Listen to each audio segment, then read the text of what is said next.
اللہ تعالیٰ فرماتے ہیں والذین یقولون ربنا اصرف عنا عذاب جہنم.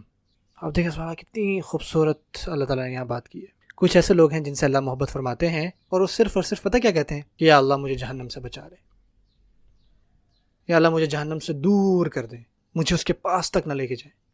ان عذابها کان غراما انها ساءت مستقرا ومقاما. یا اللہ اس کا عذاب جو ہے وہ بہت سخت ہے، بہت بڑا عذاب، میں اس کو برداشت نہیں کر سکتا، میں اس کے بارے میں سوچ بھی نہیں سکتا. اور وہاں وہ رہنے کے لیے بہت بری جگہ ہے، چاہے تھوڑی دیر کے لیے رہا جائے یا لمبی عمر کے لیے رہا جائے. اب میں یہ بات آپ کو سکھانا چاہ رہا ہوں کہ یہ بہت بری جگہ ہے، مستقرن تھوڑی دیر کے لیے اور مقامن لمبے وقت کے لیے. اب اس پہ غور کریں. کچھ لوگ ہیں جیسے کہ میں آپ سے پہلے بھی بات کر رہا تھا، یوٹیوب پہ آپ نے دیکھی ایک ویڈیو ہے میری کہ ایک نوجوان بچی تھی فلوریڈا میں، آئی گیس یوتھ پروگرام ہو رہا تھا ہمارا وہاں پہ. اس نے مجھ سے ایک سوال پوچھا، اس نے ایک سوال لکھا ہوا تھا بیسیکلی کہ میں بہت ساری حرام چیزیں کرتی ہوں، تو کیا میں اس کی وجہ سے ہمیشہ کے لیے جہنم میں تو نہیں جاؤں گی نا، کیونکہ میں مسلمان ہوں. سو اگر چلے میں جہنم میں چلی بھی جاؤں گی تو وہ ہمیشہ کے لیے تو نہیں ہوگی نا. اور اس دعا میں آ رہا ہے کہ میں جہنم نہیں جانا چاہتا، چاہے وہ تھوڑی دیر کے لیے ہو یا لمبے عرصے کے لیے، میں اس کی پاس تک نہیں بھٹکنا چاہتا. اللہ تعالیٰ ان لوگوں سے محبت کرتے ہیں جو یہ سمجھتے ہیں کہ ان کو کسی قسم کا واسطہ نہیں چاہیے جہنم سے، چاہے تھوڑا ہو یا زیادہ. کچھ مسلمان ہیں جو یہ کہتے ہیں کہ آف کورس ہم ہمیشہ کے لیے جہنم میں تو نہیں جائیں گے، ہو سکتا ہے شاید کچھ دنوں کے لیے، اتنا تو ہم حرام چیزیں کر سکتے ہیں نا، ٹھیک ہے یار. پتہ یہودی یہ کہا کرتے تھے ایام معدودات، کچھ دنوں کے لیے ہم جائیں گے، ہینڈل کر لیں گے، ٹھیک ہے یار، پھر تو چلے ہی جائیں گے نا جنت میں، خیر ہے. سو آپ پارٹی کرو، ایک ویکینڈ گزار لینا جہنم میں، اور پھر تو جنت ہی جنت ہے، اس میں کیا بڑی بات ہے. اللہ تعالیٰ کہتے ہیں وہ عباد الرحمن نہیں ہے. جو عباد الرحمن ہیں اللہ تعالیٰ کے خاص عباد ہیں، خاص لوگ ہیں. وہ کون ہیں؟ وہ ہیں جو کہتے ہیں یا اللہ ہمیں جہنم سے دور کرتے، مجھے اس کے پاس بھی نہ کرنا، چاہے ایک دن ہو، 2 دن ہو، منٹ ہو، سیکنڈ کے لیے بھی نہ پاس کرنا، اور ہمیشہ کے لیے تو کبھی بھی نہیں. مجھے یا اللہ جہنم سے بچا لے. اب بتا سورۃ الانبیاء میں ایک آیت ہے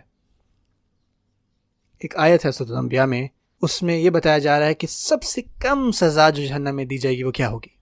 قرآن مجید میں بہت ساری جگہوں پر جہنم کا ذکر ہے، لیکن جو سب سے کم آپ کہہ لیں کم درجے کا جو عذاب دیا جائے گا نا، سب سے آپ کہہ لیں ایزی قسم کا عذاب، یہ سورۃ الانبیاء میں اس کا ذکر آتا ہے. اب وہ کتنا آسان ہے. اس بندے کا ذکر ہو رہا ہے کہ جس نے آگ کو نہیں دیکھا، اس کے پاس صرف اس کی ایک ہوا کا جھونکا پہنچا ہے. اور پتہ ہے جب آپ آگ لگاتے ہو تو ایک گرم دھواں ہوتا ہے، اس کو لفحہ کہتے ہیں لام کے ساتھ. لیکن اس آیت میں لفحہ بھی نہیں آتا، بلکہ آتا ہے وَلَئِن مَسَّتْهُمْ نَفْحَةٌ نون، اور نون کے ساتھ کا پتہ کیا مطلب ہوتا ہے؟ وہ جو ہوا گرم نہیں بلکہ ٹھنڈی ہو جائے، گرم بھی نہ رہے. اور نفحہ تب بھی استعمال ہوتا ہے جب آپ دروازہ بند کرتے ہیں نا، مثال کے طور گرم ہوا آ رہی تھی اور آپ نے دروازہ بند کیا اور وہ تھوڑی سی ہوا جو رہ جاتی ہے ایک دم آتی ہے، اس کو نفحہ کہتے ہیں. اللہ تعالیٰ فرماتے ہیں کہ وہ لوگ ان کو نفحہ ٹچ کرے گی، ہوا وہ گرم بلکہ ٹھنڈی ہوا. ابھی وہ جہنم میں نہیں ہے، جہنم کے باہر ہیں، اندر نہیں گئے، ان کو آگ نے نہیں چھوا، ان کو کوئی اور عذاب نہیں دیا گیا، کچھ بھی نہیں ان کے ساتھ ہوا، صرف ان کو ہوا کا ایک جھونکا ملے گا، اور وہ بھی گرم نہیں بلکہ وہ جو ٹھنڈی ہو جائے. نفحہ، لفحہ گرم ہوا بھی ہے، وہاں پہ دھواں بھی ہے، اور وہ بھی ہلکا سا ٹچ، مستہم، ہلکا سا ٹچ ہوا ہے.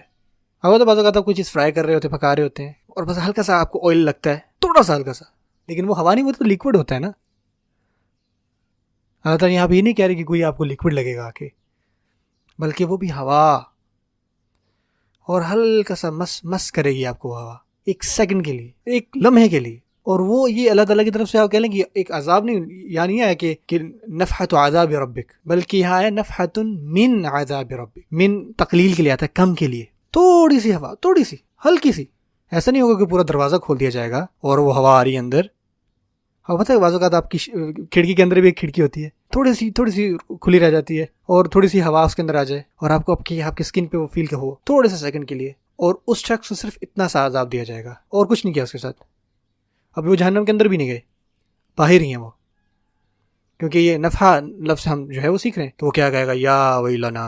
وہ بندہ کہے گا یا ویلنا، قسم کھائے گا کہ میں نے اس سے زیادہ عذاب کہیں نہیں دیکھا. اور وہ یہ خود کہے گا کہ میں سب سے لگتا ہے نچلے گڑھے میں آ گیا ہوں جہنم کے. رسول صلی اللہ علیہ وسلم نے فرمایا کہ یہ جو ویل ہے نا، یہ جہنم کا سب سے نچلا گڑھا ہے، اور اتنا خوفناک ہے کہ جہنم کو خود ہی سے ڈر لگتا ہے. جہنم، سبحان اللہ، جہنم ویل سے ڈرتی ہے. اور وہ بندہ کہے گا کہ مجھے لگتا ہے کہ میں ویل میں ہوں، یا ویلنا. ابھی وہ اندر بھی نہیں گیا. اور مسلمان یہ بات سمجھتے ہیں، مومنین یہ بات سمجھتے ہیں کہ انہا ساعت مستقرا و مقاما، میں وہاں نہیں جانا چاہتا، چاہے وہ تھوڑی دیر کے لیے ہو یا لمبے عرصے کے لیے. میری جو مینٹیلٹی ہے نا وہ بنی اسرائیل کی طرح نہیں ہونی چاہیے، جنہوں نے کہا کہ لن تمسنا النار الا ایاما معدودہ، ہم کچھ دنوں کے لیے ہم جائیں گے جہنم میں، دیکھ لیں گے یار بس ٹھیک ہے، میں نے بڑے لمبے گرم گرم سفر کیے ہیں، دیکھ لیں گے بھائی، میں تو ٹف ہوں، سخت ہوں. نہیں، انہا ساعت مستقر و مقامہ، یہ اپنے آپ میں ایک کیٹیگری ہے. پتہ ہے یہ لوگ اللہ تعالیٰ کے لیے خاص ہیں، اور وہ صرف کیا مانگتے ہیں اللہ سے، یا اللہ ہمیں جہنم سے بچا لے، ہمیں اس سے ہمیشہ کے لیے دور رکھیں. اگر آپ یہ دعا مانگتے ہیں نا تو یہ بھی اللہ تعالیٰ کی آپ خاص بندوں میں سے ہو جائیں گے. کیا یہ خوبصورت رحم اللہ تعالیٰ کی طرف سے.